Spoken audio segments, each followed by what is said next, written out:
आपल्याबरोबर दोन माऊली आहेत.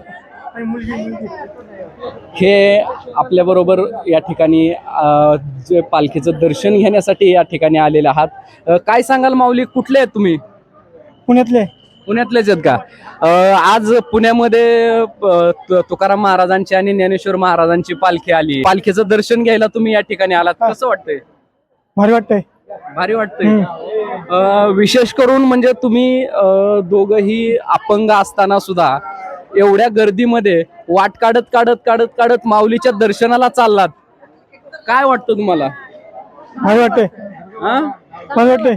चांगलं वाटतं, आनंद वाटतो. खरंच माऊली पुण्यामध्ये आल्याच्या नंतरनं जो काय आनंद प्रत्येकाच्या चेहऱ्यावरती जो झळकतो, तो आनंद आपल्याला या ठिकाणी दिसतोय. या आजीबाई आहेत, या पुढे आजीबाई जरा या या या इकडून इकडून या, इकडून या. तुम्ही काय वारीमध्ये का? अच्छा, किती वर्ष झालं वारी करताय? 4-5 वर्ष झालं वारी करताय. वय काय आहे तुमचं आता? ते कुणाला माहित. कुठली दिंडी आहे तुमची? आमची हिची बारवाड. बारवाड. कुठं आलं ते? बारवाड इथं निपाणी पासून. बापरे.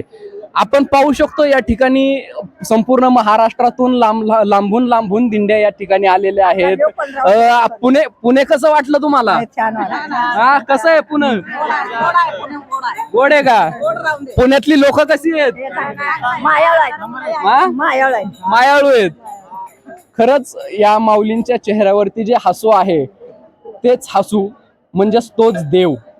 आपण वारकऱ्यांच्या रूपामध्ये आपण देव पाहतोय. आपला विठ्ठल, आपला पांडुरंग खरंच या वारकऱ्यांच्या रूपामध्ये आपल्याला या ठिकाणी दिसतोय. धन्यवाद माऊली. अशाच नवनवीन बातम्यांसाठी पाहत रहा सत्यवेद न्यूज. आवाज आपल्या हक्काचा, जो घेतो सत्याचा वेध. सत्यवेद न्यूजला लाईक करा, कमेंट करा, शेअर करा आणि हो, सबस्क्राईब करायला विसरू नका.